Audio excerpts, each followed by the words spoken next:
छोटी चिड़िया। एक घोंसले में एक प्यारी सी चिड़िया अपने 4 बच्चों के साथ रहा करती थी। वे सब साथ में हमेशा ही खुश रहते थे। मम्मी चिड़िया अपने बच्चों का बहुत ख्याल रखती थी। वह अपने बच्चों के लिए खाना और पानी लेकर आती थी और उनका बहुत अच्छे से पालन पोषण करती थी।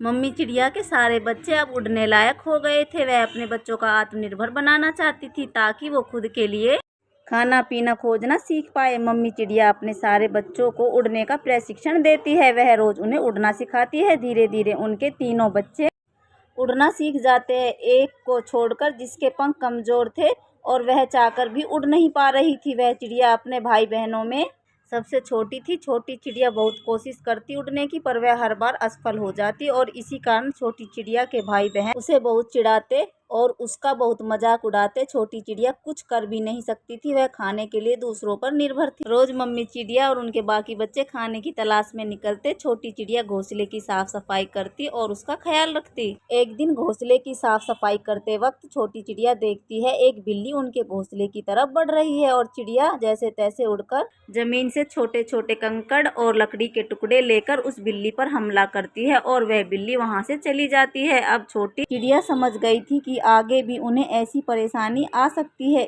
और इसलिए वह बहुत सारे छोटे छोटे पत्थर और लकड़ी के कुछ टुकड़े जमा करके अपने घोंसले पर रख देती है। एक रात की बात है, मम्मी चिड़िया और उनके बच्चे घोंसले में बहुत ही सुकून से सो रहे थे। छोटी चिड़िया की नींद खुल जाती है और उसे कुछ आभास होता है। वह उठकर देखती है कि एक सांप चुपचाप उनके घोंसले की तरफ बढ़ रहा होता है। छोटी चिड़िया अपनी मम्मी और अपने भाई बहनों को उठाती है और उन सबको अपने जमा किए हुए पत्थर और लकड़ी के टुकड़े पकड़ा कर उस पर हमला करने को कहती है। सारी चिड़िया ऐसा ही करती है और ऐसा करने के बाद वह सांप वहां से चला जाता है। सब मिलकर छोटी चिड़िया को उनकी जान बचाने के लिए धन्यवाद कहते हैं और उसके बाद वह छोटी चिड़िया को परेशान करना छोड़ देते हैं। मम्मी चिड़िया और उनके सारे बच्चे खुशी खुशी रहने लगते हैं। धन्यवाद।